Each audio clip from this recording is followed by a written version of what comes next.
অনেকবার বলছিল আমাকে, কিন্তু সময় হয়ে উঠছে না ওর ব্যাপারটাকে নিয়ে দেখার। সুভাষের কথা বলছি আমি। বহুবার মানে ওর সম্পর্কে নতুন কিছু বলার নেই, মানে ডেফিনিশন দেওয়ার কিছু নেই। অসাধারণ একটা ছেলে, যে ছেলেটা শুধুমাত্র মানে সাধারণদের মধ্যে পড়ে না, বাংলা কথায় একটা ছোট্ট শব্দে বলা যায়। অসাধারণত্ব এই হিসেবে নয় যে একেবারে বিরাট কিছু আর্থিক ব্যাপার বা এমন কিছু ব্যাপার যে সেটা নয়, কিন্তু ব্যাপার হচ্ছে ওর যতদিন আমি ইউটিউবে রয়েছি, বহু বছরের বহু দিনের পুরনো ছেলেটা, পোর্টফোলিওটা আমি অ্যানালাইসিস করে দিয়েছি। এবং একটা ব্যাপার ছিল, ওর স্ত্রীর জন্য অনেকবার বলেছে, মানে এরকম বলা বোধহয় মানে আর মানে ভাবা যায় না, মানে মানে ঈশ্বরকে বোধহয় ডাকলে ঈশ্বর চলে আসতো, তবু আমি পারিনি করতে, মানে এতখানি মানে খুব দুঃখজনক ঘটনা এটা আমার পক্ষে বলাটা, কিন্তু তবুও বলতে বাধ্য হচ্ছি যে সত্যি ঘটনাটা কি করব, এত অজস্র কাজের মধ্যে সম্ভব নয়। এখন ওর চিঠিটা আমি ছোট্ট করে পড়ছি। স্যার, আমি পশ্চিম মেদিনীপুর ঘাটাল থেকে সুভাষ দাস বলছি, আপনার একান্ত অনুরাগী মেম্বার। আমি আপনাকে আগেই বলেছিলাম আমার স্ত্রীর কথা। ওর নাম শর্মিষ্ঠা, বয়স 32 বছর। ওর ওর যেটা হাত খরচের টাকা জমিয়ে পুরোপুরি আপনাকে অনুসরণ করে বহু স্টক নিয়ে ফেলেছে। এই একটা বিরাট বড় বাজে জিনিস। আমি একটা জিনিস বলি, সেটা হচ্ছে যে শর্মিষ্ঠা, তোমাকেও বলছি, তুমি করে বলবো এক মুহূর্তে, কারণ ব্যাপার হচ্ছে কি, এই জিনিসটা ভালো না। আমি দেখাতে চাইছি যে যা পাচ্ছে রাশি রাশি সব স্টক নিয়ে রেখে দিয়ে একটা মানে লাস্টে কেলেঙ্কারি কাণ্ড, এবং সবচেয়ে চাপ হয় আমার যখন সেগুলো থেকে বাঁচতে হয়, একটা মানে সাংঘাতিক অবস্থা। কারণ কি, এ বি সি তিনটেই অসাধারণ। আমি এবার থেকে কী করে বলবো যে এ ভালো কি বি ভালো, কারণ প্রতিটি স্টক যেগুলো আমি বলে গেছি প্রত্যেকটা আমি পুঙ্খানুপুঙ্খভাবে কম বেশি মানে 80 to 85% আমার সাকসেস রেট, মানে 15-20% আমার ক্ষেত্রে ফেলিওর। বুঝতে পারছো স্টক মার্কেটের ক্ষেত্রে 80% রাখাটা কতটা চাপের। আর সেটা করার জন্য আমাকে ফুল ফান্ডামেন্টাল আমাকে সব কিছু অ্যানালিসিস করতে হয়, এবং সঙ্গে সঙ্গে টেকনিক্যালকেও আমার বুঝতে হয়, টেকনিক্যালকেও জানার চেষ্টা করতে হয়, কাজ করতে হয় টেকনিক্যালকে নিয়েও। এবং সেগুলো সব করেছি। করার পরে যেগুলো বেরিয়েছে সেগুলোর মধ্যে যদি আবার বাঁচতে হয় আমাকে, সেটা খুব চাপের হয়। ও আপনাকে অন্ধভাবে বিশ্বাস করে, কিন্তু ভয়ের কারণে পোর্টফোলিও অ্যানালিসিসের জন্য পাঠাতে পারছিল না। হ্যাঁ, ভয়ের কারণ মানে হচ্ছে এই ব্যাপার। যাই হোক, আপনি একেবারে আপনার মতো করেই একটা পোর্টফোলিও ডিজাইন করে দিন স্যার। ও কথা দিয়ে সেটাকেও বাড়িয়ে যাবে, কোনোভাবে নতুন আর কিছু অ্যাড করবে না। মিউচুয়াল ফান্ডে 5,600 টাকা 5,600 টাকা মিউচুয়াল ফান্ডে রয়েছে। রাখার পরেও প্রতি মাসে প্রায় 5-6 হাজার টাকা মতো 5-6 হাজার টাকা মতো স্টক কিনতে কী লিখেছে, টাকা স্টকে দেওয়ার জন্য থাকবে। আচ্ছা, তার মানে 5,600 এসআইপি করছে ওর, 5,000 আর 5-6 হাজার টাকা মোটামুটিও মাসে মাসে স্টকে। ভালো কথা। আগামী 20 বছর ধরে পোর্টফোলিওটা খুব সুন্দর। এই ব্যাপারগুলোকে নিয়ে আমার কথাটা মনে পড়ছে, একাধিক ক্লায়েন্টের এরকম তো দেখি, সেই ক্লায়েন্টগুলোর কথাই মনে পড়ছে যে হাজব্যান্ড ওয়াইফ দুজনেরই দুটো মিউচুয়াল একটা ইকুইটি মার্কেট দুজনই এসেছিলো আমার কাছে একদিন, এবং এসে আমার কাছে ফান্ড অ্যানালিসিস এসেছিলো, বহু বছর আগের কথা বলছি, এখন নয়। এবং তারপরে দেখেছিলাম যে আলটিমেটলি যেটা আর কি শর্টে বলার ব্যাপার, সেটা হচ্ছে যে বেশি ছেড়ছাড় করলে সেইগুলোর ক্ষেত্রে প্রবলেম দেখা যায়, কিন্তু যেগুলো ফেলে রাখা হয় বহু বছর ধরে দেখা গেছে, মানে এটা একটা মিথ নয়, এটা একটা গল্প রয়েছে আমাদের। মানে গল্পর মজাটা হচ্ছে এরকম যে তুমি যত বেশি মানে কারিগরি দেখাবে তোমার পোর্টফোলিওটাকে নিয়ে, তত গুণ তোমার কিন্তু প্রবলেম হবে। দেখা গেছে যারা ডাম টাইপের হয়, অর্থাৎ যারা অত ইন্টেলিজেন্ট নয়, তাদের বরঞ্চ শেয়ার বাজারে খুব বেশি নাম। অর্থাৎ দেখবে এক্সেপশনাল কি নেই, এক্সেপশনাল কিন্তু রয়েছে, কিন্তু ম্যাক্সিমাম এরকম ব্যাপার। তার কারণ হচ্ছে কি, তারা ফেলে রেখে দেয় যে কী হবে জানি না। যারা জানে তাদের সঙ্গে কথা বলা উচিত, আর যারা এক্সপার্ট হয় তাদের ক্ষেত্রে মুশকিল বেশি হয়। আচ্ছা, এগুলো তো বোঝা গেল, পোর্টফোলিওটা ক্যারি অন করে যাবে। সবচেয়ে বড় ব্যাপার, ও বেশিরভাগ মিড ক্যাপ স্মল ক্যাপের মধ্যে থেকে বেশি রিটার্ন পেতে অনেকটা ঝুঁকি নিতে তৈরি। এখন মুশকিল হচ্ছে, ওকে হতাশ করবে না স্যার, আপনার ভিডিও খুব মন দিয়ে দেখে, ওর পোর্টফোলিওটা একটু কাটাছাড়া করে দেন দয়া করে। যৎসামান্য সাম্মানিক পাঠালে, হ্যাঁ সে ঠিক আছে, সাম্মানিক পেয়েছি অবশ্যই, অনেক দিন আগে তুমি পাঠিয়েছো, আজ নয়। তোমার এই ব্যাপারে কখনও কার্পণ্য দেখিনি, এবং মানে বলা এই ব্যাপারে যে তুমি বলার আগে পাঠাও এগুলো, সেটা আমি দেখেছি। এ নিয়ে হয় আজ নয়, তোমার সঙ্গে বহু বছরের সম্পর্ক সুভাষ, শুধু তুমি বলে আমি এইটা অ্যাকসেপ্ট করলাম, সত্যি কথা বলতে গেলে, নাহলে আমি অ্যাকসেপ্ট করতাম, কারণ সময় এক নম্বর নেওয়া, দ্বিতীয়ত এটার যা অবস্থা, মানে এখানে চাপটা সবচেয়ে বেশি পড়ে যায়। মিউচুয়াল ফান্ডের মধ্যে রেখেছি 42,000 টাকা মতো ইনভেস্ট করেছে, কারেন্ট 46 হয়েছে। Nippon India small cap, SBI large mid cap, Edelweiss mid cap, Quant multi asset allocation, Bandhan small cap find. কে বলেছে এগুলোকে করার জন্য আমি জানি না, এতগুলোকে এরে এইগুলো একটা স্টক নয়, এই এক একটার মধ্যে যেরকম নিপ্পন ইন্ডিয়া স্মল ক্যাপে যা রয়েছে, এডেলওয়াইজ মিড ক্যাপে তাই কম বেশি থাকে, এবং বন্ধন স্মল ক্যাপেও খুঁজে বেশি দেখবে ম্যাক্সিমাম রয়েছে। এর জন্য এতগুলো রাখার দরকার নেই। 1500, 550, 550, 2,000, এতে তোমার খরচ বেশি হয়ে যাচ্ছে, এক্সপেন্স বেশি হচ্ছে। এক্সপেন্স দুটো বন্ধন এবং নিপ্পন রাখার দরকার নেই, দুটোই ভালো, কিন্তু দুটো রাখতে হবে কারণ মানে দুটোতেই ভালো রিটার্ন দিচ্ছে। আমাদের বন্ধন স্মল ক্যাপ তো হায়েস্ট জায়গায় চলে গেছে, বন্ধন স্মল ক্যাপ এত ভালো রিটার্ন দিচ্ছে, কিন্তু নিপ্পন ইন্ডিয়া প্রায় পেছনে পরেই রয়েছে এত পার্সেন্ট রিটার্ন। যাই হোক, এখন আমি চটপট চলে আসছি এখানে। আমি যদি আমার যদি মত মানো তো SBI large mid এডেলওয়াইজ mid cap এগুলোকে বাদ দাও, দিয়ে 1500 আর 1000 যেগুলো সেগুলোকে বাড়িয়ে দাও। কোয়ান্ট মাল্টি অ্যাসেট অ্যালোকেশন দরকারই নেই, তোমার জন্য বলছি এটা আমি। হয়ে গেল এটা। এবার আমি চলে আসছি ডাইরেক্টলি, এইবারে দেখো কি পরিমাণে ও রেখেছে এবং যে কারণের জন্য ওর টোটালটা হ্যাম্পার হয়ে গেছে 5,57,000। ওর 5,57,000 টাকা মোটামুটি ও ইনভেস্ট করেছে, যেটা 5,79,000 টাকা মতো হয়েছে। রিটার্ন রেট হচ্ছে 4%। দেখো শর্মিষ্ঠা, এখানে কিছু জিনিসকে একটু মনোযোগ দাও ব্যাপারগুলোর দিকে। সেটা হচ্ছে যে সব স্টক তোমার নেওয়ার জন্য নয়। তুমি এটাকে তোমরা বিশ্বাস অনেকে করো না, যে ভাবো সব স্টক নিয়ে রাখলে বোধহয় প্রফিট বেশি হবে, কিন্তু বিশ্বাস করো ব্যাপারটা পুরো উল্টোটা। মানে যত বেশি স্টক তুমি এখানে রাখবে তত বেশি তোমার প্রবলেম শুরু হবে। মানে আলটিমেটলি তোমার জন্য এত স্টক, তোমার বলে না, ম্যাক্সিমাম লোকের জন্য 18 থেকে 25টা স্টক, 30টা খুব বেশি, মানে এতটাও আমি করি না, 25টা স্টক মোটামুটি রাখতে হয়। এবার তুমি যতগুলোতে রাখবে তোমার ডাইভার্সিফাইড জায়গায় ওভার ডাইভার্সিফাই হবে, এবং আলটিমেটলি তোমার কী ক্ষতি করবে জানো, তোমার প্রবলেমটা তৈরি করে দেবে। তোমার যে রিটার্নটা আসতো সলিড রিটার্ন, ভালো রিটার্ন, সেই জায়গাটা বিবেক আমাদের এখানে একজন খুব ভালো ছেলেটা, ইন্টেলিজেন্ট ছেলে, অল্প বয়স ছেলে, ও কালকেই বলেছে স্যার আমি 10টার বেশি স্টক আমার পোর্টফোলিও রাখবো না। খুব চ্যালেঞ্জিং ছেলে এবং খুব ভালো রিসার্চ করছে বিষয়গুলোর উপর, ভালো। আরও কয়েকটা ছেলে রয়েছে এরকম। যাই হোক, এখন আমি বলছি KNR কনস্ট্রাকশন 40% নেগেটিভ রয়েছে। KNR কনস্ট্রাকশনকে তুমি রেখে দিয়েছো, এইটার মধ্যে রাখা। তারপর আবার নেটওয়েবকে কিনে রেখেছো। নেটওয়েবে তোমাকে 28% প্রফিট দিচ্ছে। 11টা কোয়ান্টিটি নেটওয়েবের কিনে রেখে দিয়েছো। বাহ, 3,820-তে কিনেছো, ঠিক আছে। নেটওয়েব ঠিকঠাক জায়গায়, খুব ভালো জায়গায় নিয়েছো, ঠিকঠাক আছে, ওকে। KNR কনস্ট্রাকশন নিয়ে আমার একটা প্রশ্নচিহ্ন রইল। আচ্ছা, ইউনো মিন্ডা দুরন্ত কোম্পানি, কিচ্ছু বলার নেই কোম্পানিটা সম্পর্কে, কিন্তু আমি অটো সেক্টরে অটো অ্যান্সিলারি হিসেবে কাজ করে কোম্পানিটা। 10টা কোয়ান্টিটি নিয়ে রেখে দিয়েছো, আমার দেখতে পাচ্ছি এখানে।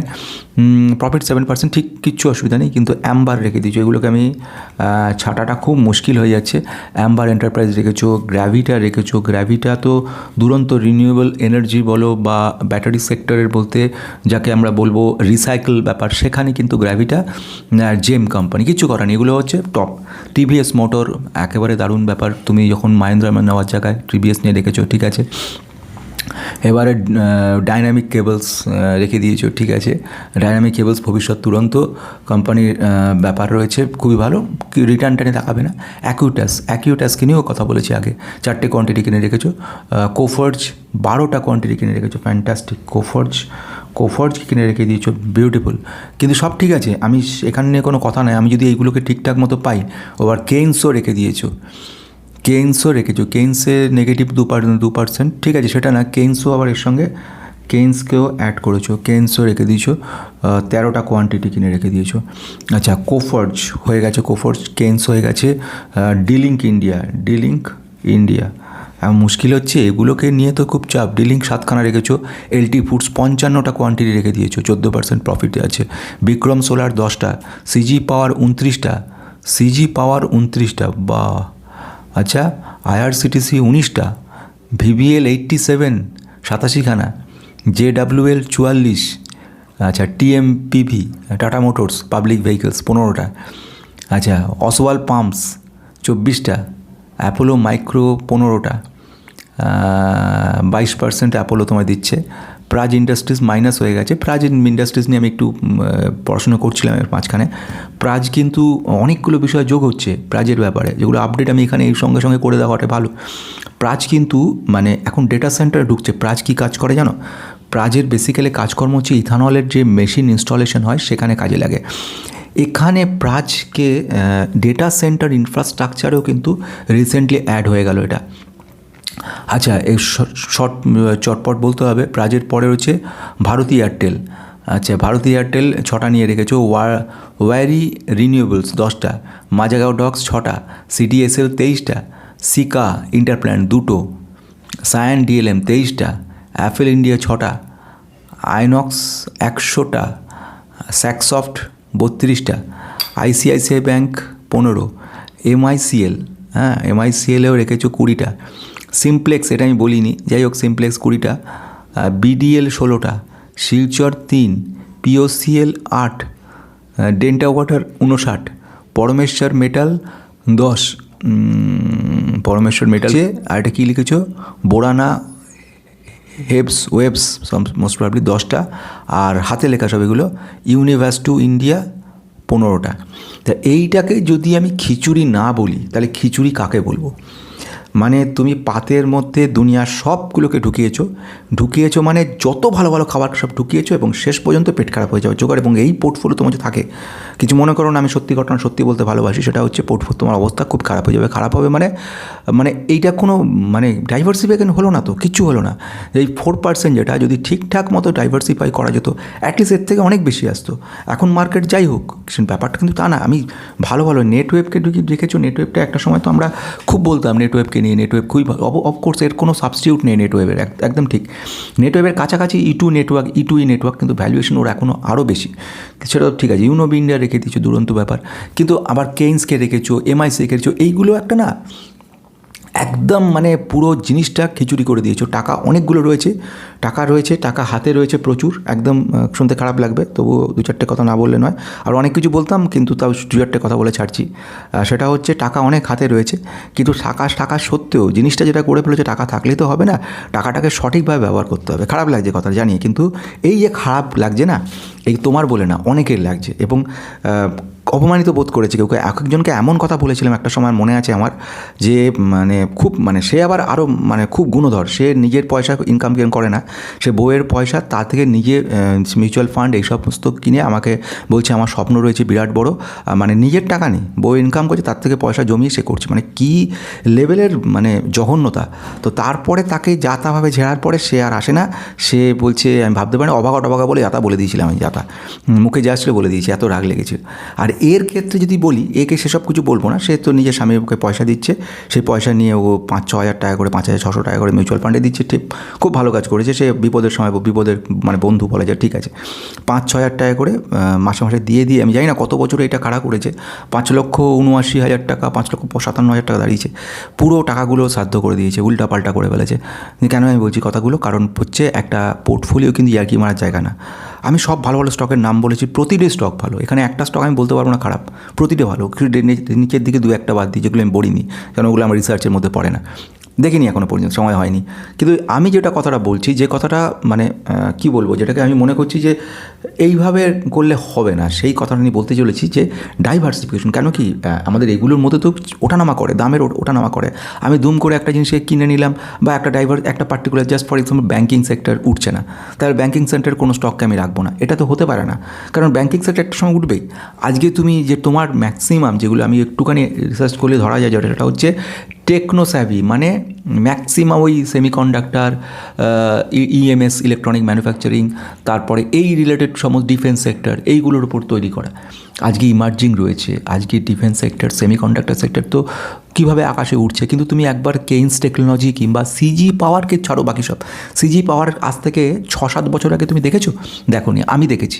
সেই জন্য বলছি, CG পাওয়ার একসময় এগুলোকে গ্যামলিং করতো, 2 টাকা, 5 টাকা, 10-20 টাকার শেয়ার হিসেবে, এবং মাঝখানে পড়ে গেল। অনেকে বললো বিরাট কিছু হবে, তারপর পড়ে গেল, সব সেল করলো, কত লসে কতজন সেল করে বেরিয়ে গেল। এইভাবে হয় না। এটা কী ব্যাপার বলো তো? ব্যাপারটা হচ্ছে গ্যামলিং। আজকে সেমিকন্ডাক্টর খুব চলছে, সবাই সেমি ধন্য করছে, চিরকাল কিরম চলবে? একদম না। হঠাৎ করে একটা সময় আসবে, দেখতে পারবে নিজের চোখে যে সেমিকন্ডাক্টর আবার ফ্ল্যাট হয়ে গেল। নিজে অবাক হয়ে যাবে যে নেটওয়েভকে নিয়ে সবাই গর্ব করছে আজকে এই মুহূর্তে, বা করছি, হঠাৎ করে সেই নেটওয়েভ টেকনোলজি শুকিয়ে গেল, নেটওয়েভে আর কোনো দাম নেই। হঠাৎ করে একটা সময় সবাই হতাশ হয়ে গেল, সবাই বিক্রি করা শুরু করলো।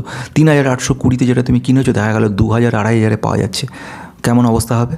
কেইন্স টেকনোলজি নাচানাচি করছিল একটা সময়, লোক তো কত কী বলছিল, ধন্য 7,000-এ কিনছিল না, আজ অর্ধেক দাম হয়ে গেছে, পড়ে রয়েছে, কেউ কিনছে না। কেন? আবার কেউ আশা জাগাচ্ছে এটা থেকে বিরাট কিছু এটসেট্রা। আরে ভাই, ব্যাপার ওরম নয়। এগুলো সব একটা হাওয়া ওঠে, হাওয়া আবার পড়ে যায়, আবার নতুন করে অন্য কিছু ওঠে। ডাইভার্সিফাই প্রতিদিন যেগুলো চেঁচাই, সেগুলোর উত্তর আজ বুঝবে না। আজ থেকে 5 বছর, 7 বছর, 10 বছর পরে গিয়ে যদি এই উত্তরগুলো না পেয়েছো, আজকে যে পকাটা কাজে লাগছে, সেই পকাটা যদি আজ থেকে 5 বছর পরে বলি, টাকাটা তো তোমার যাবে। আমার একটা নিজস্ব উসুল রয়েছে, একটা জায়গা রয়েছে যেখানে আমি পারি না অন্যের নামে। অনেকে দেখেছি পেনি স্টক প্রচুর বলে তারা নিজেরা কামাচ্ছে, কিন্তু ব্যাপার কিন্তু খুব অন্যায়জনক কাজ। কারণ হচ্ছে যে আমাদের প্রত্যেকের একটা কিন্তু শিডিউল থাকো, যে একটা আমাদের প্রত্যেকের একটা মানে আমি অন্যের টাকাটা নষ্ট করছি, আমি অন্যের টাকাটা ব্যবহার করছি, আমার পারি না। আমি নিজের জন্য পারি, আমি নিজের জন্য বলতে পারি এটা নাও ওটা নাও, ঠিক আছে কিনে নিলাম, নিজের রিস্ক নিজে নিলাম, নিজের লস হলো নিজের, কিন্তু অন্যের টাকা নিয়ে আমি জুয়া খেলতে পারি না। এখানে এটা অন্যায় কাজ, এবং এই কাজ যারা করে সেটা সত্যি পানিশেবল অফেন্স। কারণ কি, আমি তোমাকে কখনো ইনফ্লুয়েন্স করতে পারি না, এটা নাও ওটা নাও, এইটা পেনিটা নাও 10 দিন বাদে অমুক হবে না।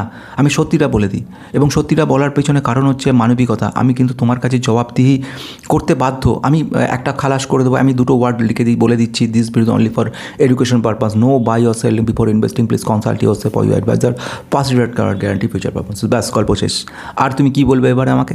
আর কোনো বলার জায়গা আছে? কিন্তু আমার বিবেক কিন্তু সেই জায়গাটা বলে না, বলে যে যখন তুমি একটা পোর্টফোলিও অ্যানালাইসিস করে দিচ্ছ, সিরিয়াস একটা মানুষ স্বপ্ন দেখছে, তুমি তার স্বপ্নকে ভেঙে দেওয়ার কোনো অধিকার তোমার নেই। তুমি না পারো বলে দাও যে পারবো না, এই যে যখন একটা পারছি না মেল করে বলে দিচ্ছি সম্ভব না, স্পষ্ট বলে দেবো যেটা পারবো না, যেটা পারবো অন্তত চেষ্টা করবো সত্যি কথাটা বলার। হ্যাঁ, কী হবে না, একজন আমাকে একটা বড় টার্গেট দিয়ে বলে দিয়েছে, আমি বলে দিয়েছি তারটা অ্যানালাইসিস করে দেবো, কিন্তু সঙ্গে সঙ্গে এটাও বলে দেবো যে তোমার টার্গেটটা অতটা পূরণ হওয়া সম্ভব না। যেটা সত্যি সেটা সত্যি ভাই, এখানে কোনো ম্যাজিক নেই, এখানে আমি কোনো ম্যাজিশিয়ান তো নই, আমি কিছুই নই। সুতরাং এরমভাবে বলা যায় না। এবার আসছি ফাইনাল জায়গায়, আমি এগুলোকে খুব একটা বিশ্বাসী নই। আমি কটা সেক্টর বলছি, সেই সেক্টরগুলো অনুযায়ী কিন্তু নিজে নিজে কাজ করে যাও। যদি সম্ভব মনে করো ডাইভার্সিফিকেশন, তাহলে এটা করো। যদি মনে করো না, তাহলে পর আর কিছু বলার নেই, নিজে ব্যাপার নিজে করে নাও, কোনো চাপ নেই। আমি যে কোনো জন্য বলছি, যেরকম কটা সেক্টরের মধ্যে ব্যাঙ্কিং সেক্টরের কথা বলছি, ব্যাঙ্কিং সেক্টরে তুমি জানি না এখানে আইসিআইসিআই বোধহয় নিয়ে রেখেছো, তা আমি তোমার আইসিআইসিআই মেনে নিলাম, আইসিআইসিআই রাখো।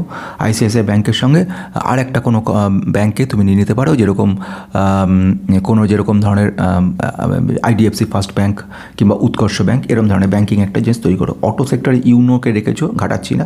ওর সঙ্গে তুমি টাটা মোটরসকে রেখেছো, কি টাটা মোটরসকে রেখে দিচ্ছ না, টিভিএস মোটরকে টিভিএস রাখো, আর কিছু করো না, তাহলে ঠিক আছে। আইটি সেক্টরের মধ্যে তুমি এইচসিএল টেকনোলজিকে রাখবে, এইচসিএলকে রাখো, প্লাস তুমি স্যাকসফটকে রেখেছো। স্যাকসফট কিন্তু ঠিক আছে, কিন্তু প্রচুর সময় লাগবে জিনিস ঠিকঠাক করতে, আমি না বলছি না। সেমিকন্ডাক্টর আমার এখনও তোমাকে রাখার ইচ্ছা ছিল না। সেমিকন্ডাক্টরে এক গোছা রেখেছো, সিজি পাওয়ার আজকে এখন চলছে বেটে লার্জ ক্যাপ, ঠিক আছে রেখে দিচ্ছ। আর নেটওয়েবকে রেখে দিয়েছো। নেটওয়েব ঠিক দুটো পারপাস সলভ করে, এআইয়ের পারপাস সলভ করছে, আর তার সঙ্গে কী করে ডেটা সেন্টার পারপাস সলভ করে, ওই জন্য নেটওয়েবকে ঠিকঠাক থাকলো। ডিফেন্স সেক্টরে এত হই করার দরকার নেই। হিন্দুস্তান অ্যারোনটিক্যাল লিমিটেড বলতাম, কিন্তু তুমি দেখছি মাজাগাঁও ডক রেখে দিয়েছো, তো মাজাগাঁও ডককে রাখো।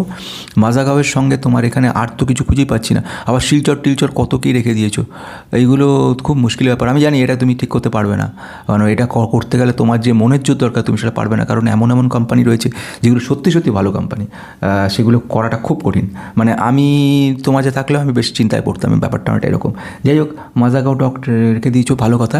তার সঙ্গে তুমি ডিফেন্সে যদি রাখতে হয়, অ্যাপোলোকে রেখেছো, অ্যাপোলোকে রেখে দাও, ব্যাস এইটুকুই বলতে পারি। ফাস্ট মুভিং কনজিউমার গুড সেক্টরে ভিবিএলকে রেখে দিয়েছো, রাখো। এলটি ফুডকে রেখেছো, রাখো, ব্যাস এই তোমার গল্প, আর কিচ্ছু না। তুমি এইখানে এই যে জিনিসগুলো রয়েছে, যেরকম কোফোর্জ তুমি 12টা নিয়ে রেখে দিয়েছো। কোফোর্জ খারাপ কোম্পানি, দুরন্ত কোম্পানি, কিন্তু আমি মনে করছি এতগুলোকে নিয়ে ঝামেলা পাকিও না, জিনিসগুলোকে কমিয়ে আনো। এখানেও কিন্তু কম হলো না। এখানে যদি দেখি আমি ব্যাঙ্কিং সেক্টরে দুটো করে দেখি, এখানে তোমার 3, 4 বা 6, 12টা কোম্পানির কথা বলে দিলাম আমি। 12টা কোম্পানি ঠিকঠাক জায়গায় দাঁড়াচ্ছে। এটা হয়ে গেল শেষ ঘটনা, আর বাকিগুলোকে নিয়ে বলার নেই। সায়েন্ট ডিএলএম পিএলএম যা আছে, তোমার এখানে সায়েন্ট ডিএলএম ভালো প্রফিটে তুমি রয়েছো। সায়েন্ট ডিএলএমে 85% প্রফিট, এই প্রফিটগুলো বুক করে নিতে পারো। অ্যাপেল ইন্ডিয়া ঢুকিয়ে রেখেছিস, অ্যাপেল ইন্ডিয়াকে রেখে দিয়েছো, 22% প্রফিটে রয়েছে। কি বলবো, কোফোর যে প্রফিট থাকলে প্রফিট বুক করে নিয়ে নাও, প্রফিট বুক করে এগুলোতে লাগিয়ে দাও। একটা কথা, এবার শেষ কথা বলে শেষ করবো আজকের মতো, বেশিক্ষণ সময় দেওয়া যাবে না। দেখো শর্মিষ্ঠা, আমি একটা কথা স্পষ্ট মনে করি, এমনি একটা স্টক তুমি কিনে রাখলে, 2-4টে কিনে এক্সপেরিমেন্টের জন্য আলাদা সরিয়ে রাখলে আলাদা কথা, সেটা ঠিক আছে, কিন্তু একটা পোর্টফোলিও মানে কিন্তু একটা টার্গেট। আমি দুম করে যা খুশি কিনে রাখলাম মানে টার্গেট নেই আমার, তার মানে শুধু কেনার জন্য কেনা, কেউ বলছে সেটা শুনে কেনা, কিন্তু কেউ বলছে শোনার জন্য কিন্তু আমার কাজ নয়। একটা ব্যাপার বুঝতে হবে, যেদিন তুমি পোর্টফোলিও প্রথম ডিম্যাট অ্যাকাউন্ট খুলবে, সেদিন মনের মধ্যে একটা স্বপ্ন তৈরি করে নেবে যে আমি এত টাকা আমার চাই, এই কারণের জন্য করছি। ঠিক যদি সেটা মনে আসে, দেখবে তোমার দৌড়টা অনেক পাওয়ারফুল হবে। কিন্তু যদি মনে হয় আরে এটা ভালো এটা নিই, ওটা ভালো ওটা নিই, স্যার এটা বলেছে এটা নিই, এগুলোতে প্রবলেমটা কী হবে, সব থাকবে এইভাবে আস্তে আস্তে উঠবে। একটা সময় পরে দেখবে 5-7 বছর পরে এই সেক্টর যখন পড়ে যাবে, দেখবে তোমার পোর্টফোলিওটা সেই মাঝখানে খুব বাড়বে, তোমার 4% একটা সময় প্রায় 18-20% চলে যাবে, একটা বিরাট লাফালাফি করবে, দারুণ। তারপর আবার পড়তে শুরু করে দেবে। এই যে পড়াটা যখন শুরু হবে না সেকেন্ড লেভেলে, দেখবে যে উইকনেসগুলো তোমার রয়েছে, সেই উইকনেসের জায়গাগুলোতেই দরকার ছিল মেকআপ দেওয়াটা, সেটা হলো না। সেই জায়গা বরঞ্চ এই কোম্পানিগুলো পড়তে থাকবে। তুমি কি বিশ্বাস করো, এটা তোমাকে মানে সকলকেই বলি কথা, যে নেটওয়েব এখন যে 1000% দিচ্ছে, সত্যি 1000% দেওয়ার যোগ্য? আমি সিজি পাওয়ারের কথা বলি, যোগ্য? কোফোর্জের এখন যে পজিশন কয়েক 1000% রিটার্ন দিয়েছে, এটা কি এই সিচুয়েশন তৈরি রয়েছে? আমি যদি বলি এই মুহূর্তে যে কথাটা নিয়ে বলি, যেরকম আমার কাছে মনে হচ্ছে মাজাকাউটক এটা বা সিকা ইন্টারপ্ল্যান্ট এতটা জাম্প করে গেছে, এটা তো ঠিকঠাক নয়। আবার মাইক ইলেকট্রনিক্সের অবস্থা দেখো কীরকমভাবে পড়ে চলেছে, অথচ পড়া উচিত নয়, কিন্তু কোম্পানি ফান্ডামেন্টাল অত খারাপ নয় যতটা খারাপ দেখাচ্ছে। এইগুলো সব কিন্তু অদ্ভুতভাবে তৈরি করছে, ঠিক আছে? দেখতে দেখতে তোমার একটা কথা বলা দরকার, তুমি যদি ওয়াটার ট্রিটমেন্টের ডেনটাকে রাখতে চাও, ডেনটাকে রাখতে পারো। ডেনটা একটু রিস্কি, কিন্তু তোমার জন্য ঠিক আছে, মাত্র 32 বছর বয়স, ঠিক আছে। এই হলো আমার মোটামুটি আমার তৈরি করা, কিন্তু আমি নিশ্চিত তুমি এইগুলো থেকে চটপট বেরোতে পারবে বলে আমার মনে হচ্ছে না। এনিওয়ে, আজকে শেষ করছি। অনেক কিছু খারাপ কথা বললাম, শর্মিষ্ঠা কিছু মনে করো না। ওই বলে না গার্জিয়ানরা, বাবা মা, দেখবে তোমার যারা তোমার ছেলে মেয়ে তোমার বলতে গিয়ে তাদেরকে কোনো যারা ভুল করে, রাগ করেছো, কিন্তু দেখবে পরে গিয়ে তারা বুঝতে পারবে যে এই রাগগুলো কিন্তু উপকারের জন্য, মানে কারোর ক্ষতি করার জন্য না। এই যে পোর্টফোলিওটা বানানো দেখার আগে আমি কিন্তু অনেকবার ভেবে চিন্তে নিয়েছি, কম করে কিছু বলবো, বা এখন আর সে আগের মতো বলিও না, ইচ্ছা করে যে আঘাত লেগে যাবে বলে। কিন্তু কিছু কথা তো না বললে না, কিছু স্পষ্ট কথা যদি না বলি আজ তোমাকে, তাহলে তো তুমি আবার সেই ভুলটা হবে, এবং একটা সময় পরে গিয়ে তো বলবে স্যার আপনি বলেছিলেন দেখুন কী অবস্থা। এইটা তো ঠিক কথা নয়, ঠিক আছে? KNR কনস্ট্রাকশন ভালো কোম্পানি, কিন্তু আমি এখন না বলছি, এটসেট্রা। আজকে মতো শেষ করছি, সময় কম, আবার নেক্সটে দেখা হবে।